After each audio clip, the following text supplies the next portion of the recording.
My name is Dr. Lee. I'm board certified in family medicine, and this is a summary of my training. I did most of it in New York, but I am originally from California, so I am very happy to be part of Memorial Care. So thank you all for spending some of your lunch breaks here with us. So a lot of you probably are familiar with the name Memorial Care being associated with Orange County, but I just like how this infographic shows that we have sites, for different services all the way up in LA and then down to San Clemente, and we are constantly expanding. We actually just purchased the Irvine Culver Medical Group just to keep being able to provide more medical services to those of you in Orange County. So the topic today is stress, which I'm sure that word in and of itself probably invokes different things for all of you, and that's normal. Stress can be defined in different ways depending on the situation.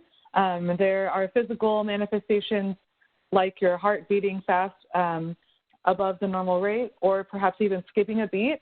There can be mental manifestations such as feeling anxious or tense, and then emotionally draining, just even with those that you love normally not acting out and just causing you to have different reactions because of something going on in your life, or maybe an external force that is causing you stress that's difficult to manage.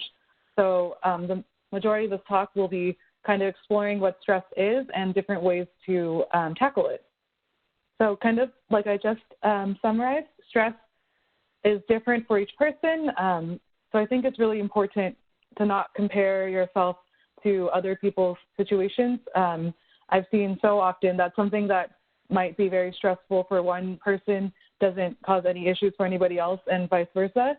So that is likely due to the fact that every person kind of interprets or experiences stress in different ways, whether it's the physical, mental, or emotional, as in the last slide. Stress is an evolutionary development that helps humans, helps us, prepare for difficult situations. And I think that's why it's important to keep in mind. There's been actually a ton of research, especially in Stanford, that shows the best outcomes, whether it's in your job or in your family life, in your friendships, become the best that they can be when there's a small amount of stress. And this is because if you experience absolutely no stress in your life, then it makes sense that you don't invest as much of your time or care as much about the product that, comes out in the end. So that's why a small amount of stress, especially in the short term, can be beneficial. However, long-term stress over months or years is actually harmful to your health. And a lot of that is linked to the hormone cortisol, which many of you have probably heard of. So cortisol is the stress hormone. It is released by your body in times of stress. So if you have something that's chronically causing you stress, your body will be releasing cortisol continuously, essentially, and then that's led to a lot of downstream negative health outcomes that we'll be talking about a little bit later. So there's two types of stress, which I think it's very good to define it this way as well. So eustress, eu is a Greek word that means, or Greek root that means good or well. So eustress, as I just briefly described, is the good stress that helps you with making sure you reach short-term deadlines and giving you the motivation to ensure that the outcome will be the best that it can be, whatever facet of your life that means.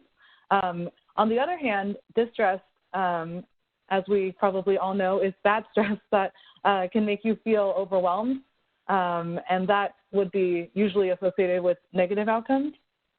And this is a good graph that kind of shows the ways that different countries are structured in a way. So you can see that the U.S., from a Gallup poll, so that is just a poll of, the general population, has the highest amount of workplace stress.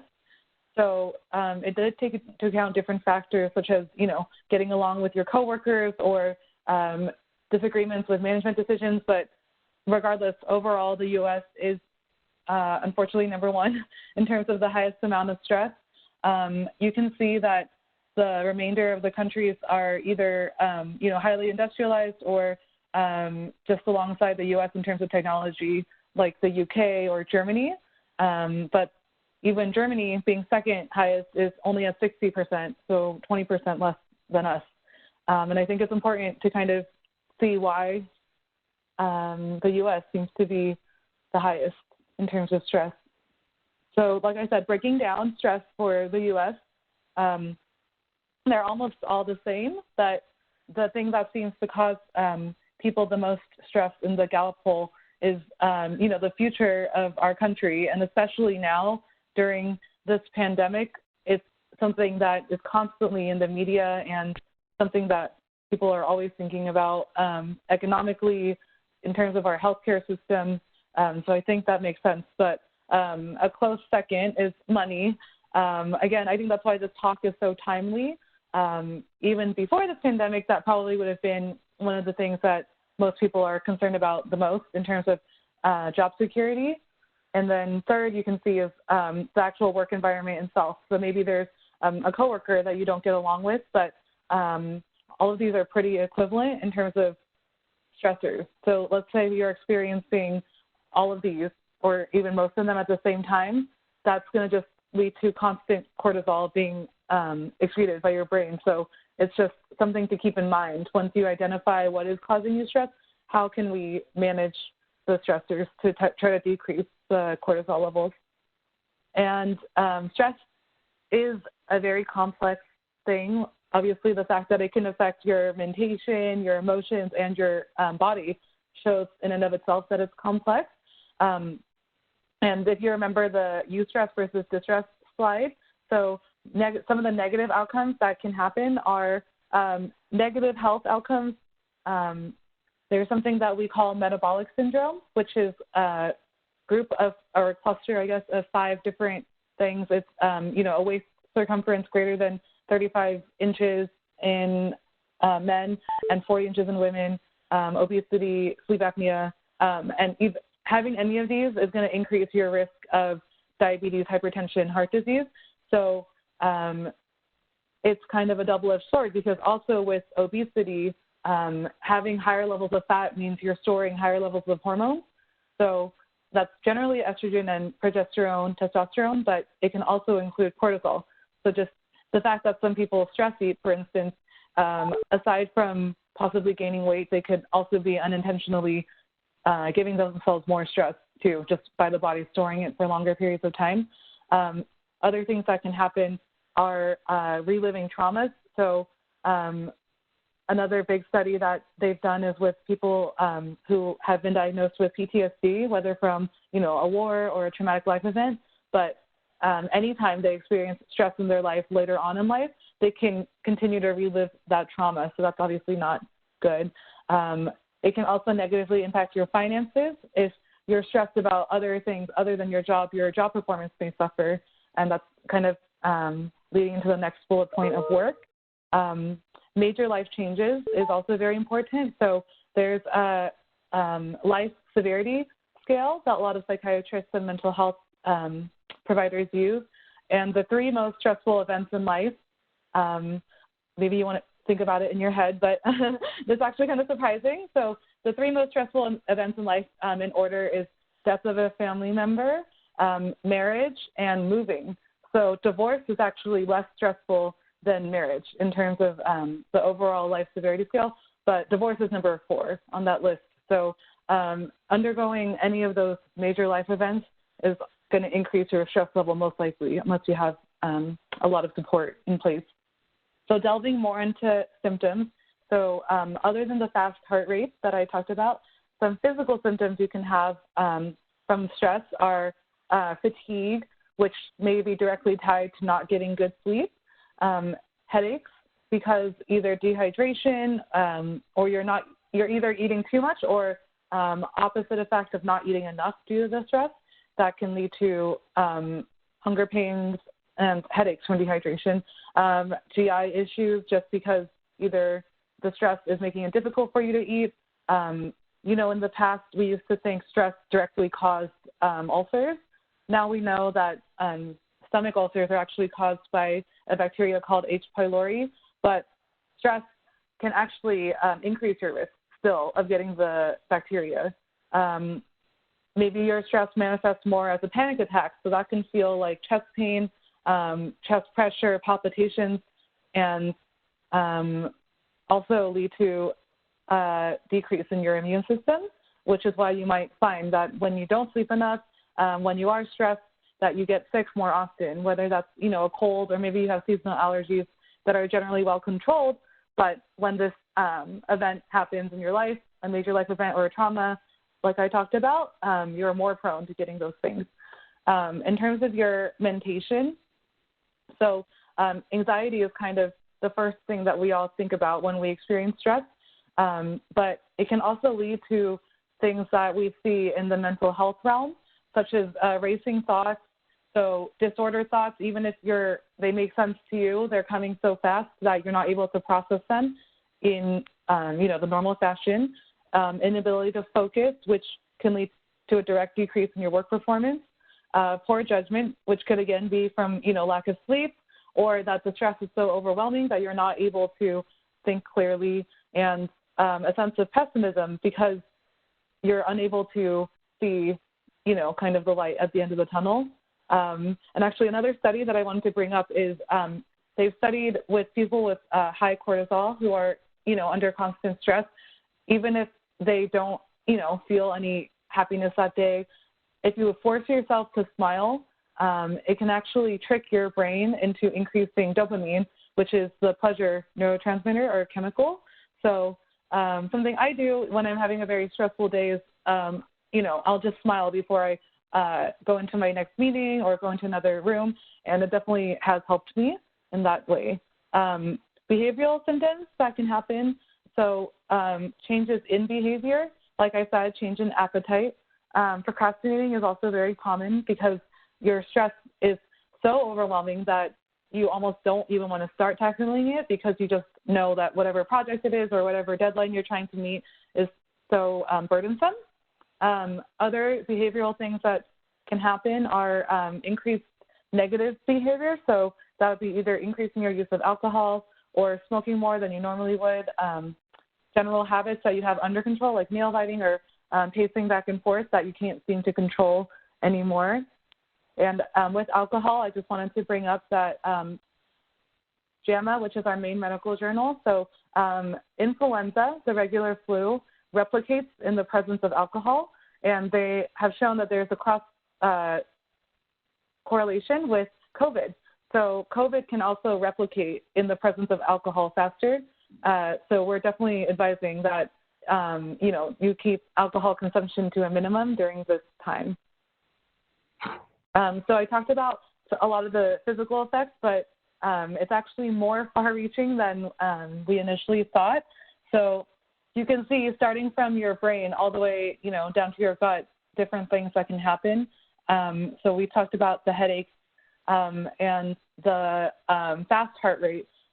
Stress can also increase your blood pressure due to constricting your blood vessels. So your blood vessels, if they become thinner than they should be, that will increase your pressure because your blood is trying to pump against the smaller, circumference diameter. In terms of other stomach symptoms, other than the decreased appetite or overeating that I spoke about, you can also develop diarrhea, constipation, trouble digesting. And the next few systems I didn't really touch on are reproductive, with increased stress, circulating in your body, whether that's epinephrine, the fight or flight response, or cortisol. It can affect your other hormone levels and also cause irregular menstrual cycles for women.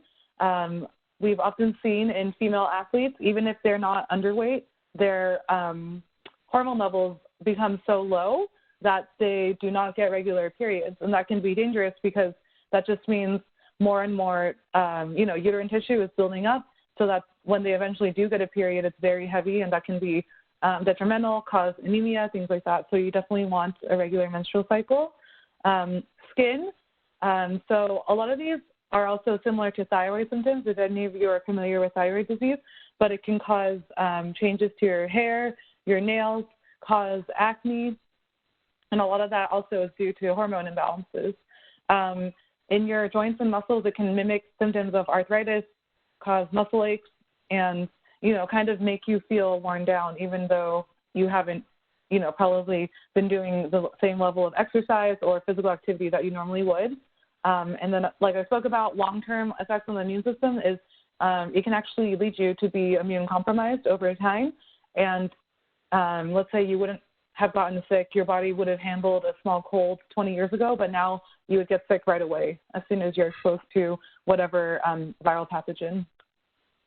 And I like this slide because it kind of summarizes, I know that slide was with every system, but this is just a list of some of the most common effects of stress. I'm sure that many of us have experienced a lot of these too.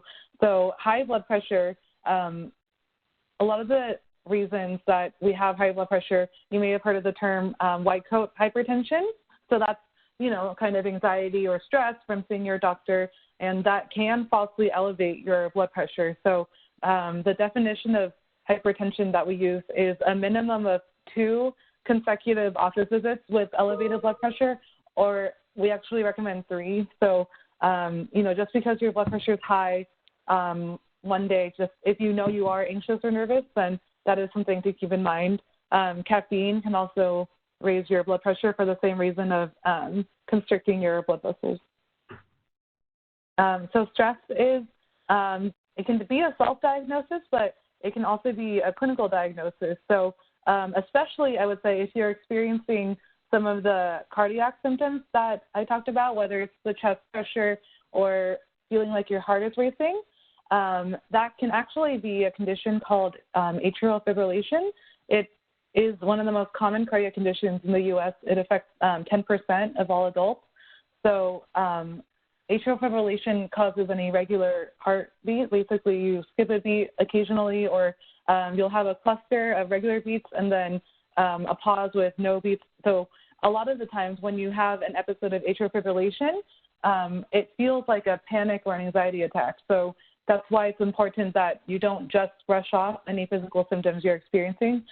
In terms of the mental health side with the emotional or mental stressors that you might be experiencing, that is still a good reason to speak to your provider, because we want to rule out other etiologies, like I talked about, like your thyroid, or probably more importantly, kind of get you connected to the right mental health or behavioral health provider. At Memorial Care, we have something called the Behavioral Health Collaborative, where you are able to either do a virtual video visit or in person with a licensed marriage and family therapist, LMFT. We also use Silver Cloud, which is kind of a life coach app, and something that we're also looking into in terms of maybe people who have lower scores in terms of anxiety or depression, and it just seems like it's a situational short-term stress. We've been using that app a lot for those patients. So it's really important to keep in mind that your emotional health is just as important as your physical health. We always talk about the 50-50, that they're as equally important, because if you're not, kind of taking your mental health as seriously as your physical health, that can actually lead to physical outcomes that are not good, not beneficial.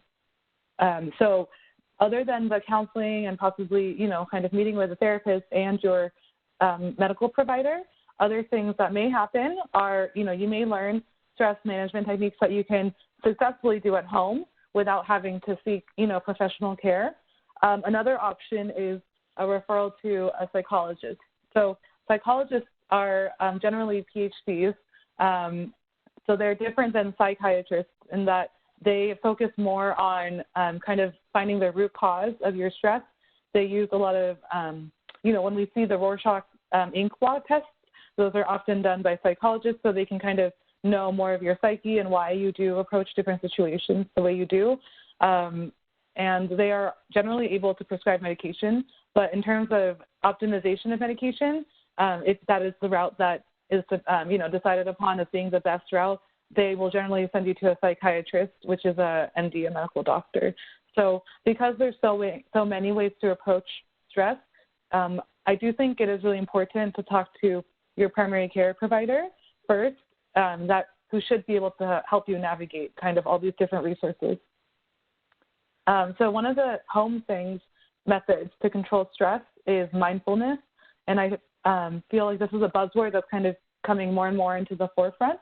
So mindfulness is being fully present in the moment and kind of realizing that, this moment in time is never going to happen again. So just to be fully there, whether that's, dinner with your family or even watching, maybe your favorite show on TV, just being able to make sure that you're mentally fully present in addition to being physically present. I think one of the best ways to achieve mindfulness is meditation, if any of you have done that, or yoga, because it really teaches you how to kind of hone in on your body and eliminate outside distractions, which is, kind of important for being mindful and being fully in the situation. So things that we can do while we're at work. So a lot of my nursing staff and I, we try to go outside for a walk during our lunch break. I'm sure some of you do that as well. It's really important physical as well because 10 minutes of sunlight exposure is enough vitamin D that your body will need. So vitamin D deficiency has become kind of a hot topic in the field of medicine. It is linked to heart disease, down the road. So just 10 minutes of being outside, not necessarily even exercising, which, even with the pandemic restrictions is allowed to get your general exercise or walk in. Another thing that is helpful is stretching at your desk. So a lot of times while we're on the computer or at our workstations, we get so, caught up with what we're doing that we kind of forget our posture. Muscle tension from being in, not the best posture can be linked to tension headaches. You can get, worsening back pain, worsening shoulder pain. So it's kind of important to be cognizant of your posture as well. And one way to do that is by stretching periodically. If you guys are allowed to, have music on in the background or the radio station, it can definitely help with, lowering your sense of stress at the workplace and deep breathing. So the reason that that works is, let's say you are nervous or anxious, stressed, you're more prone to hyperventilate. So when you hyperventilate, you're not allowing your lungs to exchange oxygen and carbon dioxide. So it's actually increasing your level of carbon dioxide in your body. So when you slow down and take the deep breaths, it's regulating the oxygen and carbon dioxide levels. So all of these kind of have reasons behind them. And outside of work, things that you can do to control your stress would be exercise. So this picture kind of goes into what I'll talk about on the next slide with a runner's high with endorphins, but any type of exercise will help your body cope with stress, whether it's aerobic exercise, so that's more cardio, an elliptical type machine or the treadmill, anaerobic exercise, which is you're stationary, so more, weightlifting or squats, anything that you are able to do, and a lot of this you are able to do at home. Group exercise is another good way to motivate yourself to exercise because once you know that there's going to be other people, it kind of increases your desire to be part of, the group, or maybe it just increases your motivation to go because it's similar to being held accountable for something. Diet is another thing that we can control. So eating well-balanced meals, just, making sure that you're not overloading yourself in one food group, but balancing it amongst, fruits, vegetables, proteins, drinking water every day, and on the other hand, limiting alcohol and caffeine consumption. I would say especially during this time with the pandemic and limiting alcohol is very important. Caffeine also can trigger episodes of atrial fibrillation, the irregular heart rate that I talked about. So trying not to get too dependent on these things, for energy. Another thing that we can, at least try to control is how much sleep we get. So probably a lot of us, grew up hearing that 8 hours is what everybody needs, but it's actually more of a range. 7 to 9 hours is a healthy range. So some people only need 7 hours to feel, just as well rested as somebody who sleeps 9, that is because everyone's body is different. And there's definitely a lot of things you can do in terms of sleep hygiene, turning your phone off if possible to not get the blue light exposure, turning all the lights off, any ambient noise. If you leave your TV on, at night, you kind of want to eliminate any extra noise that you can and light exposure. And so the reason endorphins work is that they are released by your brain to kind of mask pain. So the reason it's called a runner's high is, after running a long distance, instead of focusing on how sore your calf muscles are or how tired you are, when your brain releases endorphins, you feel happy about, the accomplishment that you've just made with whatever distance you've run, and that overpowers any stress or pain that you might be experiencing. So on the right is a picture of a functional MRI where they actually see what areas light up after exposure to different stimuli. So you can see when the brain, when you're just sitting quietly, what areas light up. So a lot of it is the temporal and occipital lobes. So those control your sense of hearing and your vision. So that makes sense. When you're sitting quietly anywhere, you're probably still listening, whether or not you're aware of it and looking at around you.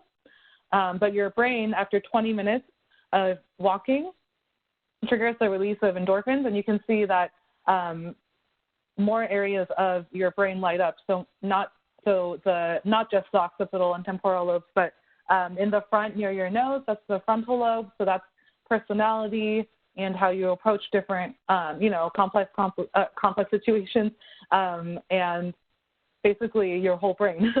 So it's definitely good to get exercise in. In terms of controlling diet, so one way that you know that you're getting a balanced diet is to, quote unquote, eat the rainbow. So different colors, you always want to have, a colorful plate of food, whether it's you're cooking it yourself or even if you're going to a restaurant. So I really like this slide because it shows what different food groups would be included in the rainbow, essentially. So a lot of the red foods, so you see the watermelon, the bell peppers, they can increase your heart health or improve it. Bell peppers have capsaicin, which other than causing heat, can be anti-inflammatory, so it can help with, kind of different joints and different pains that you might be having in those joints. In orange, so a lot of us, think of citrus foods, which is correct. So citrus generally has vitamin C, and vitamin C, the carrots have vitamin B. All of these are important for promoting growth of collagen. In yellow, you see bananas, which probably most of us know are a high source of potassium. Pineapples, pears, so yellow can help your digestion because a lot of these fruits are actually indigestible by your body, and that's why they help your digestion. Is because your body cannot digest them, it forces them to be excreted, so it can regulate your bowel movements if you're having any trouble with that. In green, we probably think of a lot of vegetables, so that's what you see circling the greens, and things like broccoli or celery, kale, a lot of them have something that we call, or they have the ability to fight free radicals. So free radicals, if you guys remember, chemistry, maybe back in high school, are things that can actually promote cancer. So they're basically chemicals that have gone awry, either in our atmosphere or even within our own bodies. So their presence alone doesn't mean anything, but it can increase your risk of, different cells mutating, which then could lead to different types of malignancies. So by eating foods that fight the free radicals, like the vegetables I mentioned, you're basically just ensuring that you're as healthy as possible. In blue and purple, we see, eggplant and different fruits, onions, and a lot of those are also antioxidants, similar to the green section. Blueberries, acai, all of those have proven antioxidant benefits, and antioxidants fight the free radicals to kind of get them out of your body. They eliminate them. White, so we see, cauliflower, garlic, and all of this can also be anti-inflammatory. It can also reduce your cancer risk because it activates natural killer cells. So those are non-specific cells that your body releases as soon as it feels an insult to it. So whether that's a cold or even a paper cut, it's basically the first line of defense for your body's immune system. So other things that we can try to do in terms of stress relief is, making sure that no matter how busy your day is, just take some time and maybe meditate or, the deep breathing exercises we talked about. Try to write out your thoughts. Try to understand why you are feeling stressed in that situation. Joining an interest group can be good because it's a good way to socialize and kind of have a support network if you are going through a tough time. Volunteer in something that, you enjoy, and learn to say no. So if you do have a job that's very demanding and you're often asked to take on extra tasks aside of your normal job description, if you feel that it's not something that you would normally be doing and you know that it would increase your stress exponentially, you can try to at least get somebody to help you with it, or just, pass it on to somebody else and see if they're able to handle it. But you should not feel obligated to take on everything that's asked of you. And this other things that we can do is in terms of the short-term deadlines. So set achievable goals. So as we talked about, short-term stress is a good thing, and making, maybe little to-do lists of things that you're going to be able to accomplish that can, increase your sense of contentedness and also decrease your stress. Being able to talk about disputes with others without getting into, arguments which may increase your stress level, kind of understanding that you can't control everything, every aspect of your job or your interactions with others. You can only control how you respond or react to them. And in terms of being overwhelmed by something that seems like it's there constantly, if you are able to break it down into its smaller parts and maybe tackle one thing at a time. So if you have a very large project, but you know that it's kind of not going to be done in one day, but if you break it down into steps, that will allow you to accomplish it more, efficiently, perhaps, and at the same time decrease your stress level. I think that's definitely a good thing to implement. So summary of what we just talked about. So being physically active so that you can try to get more endorphins running in your body, circulating in your body. And doing this, not only will it improve your heart health, but it will also increase your lifespan. Trying to eat the rainbow with all of the different colors and food groups that we talked about, and drinking in moderation. So that means 1 drink a day for women and up to 2 drinks a day for men. And actually beyond that, if you do drink more than that, medically that is considered excessive alcohol use. So 1 drink is 15 grams of alcohol.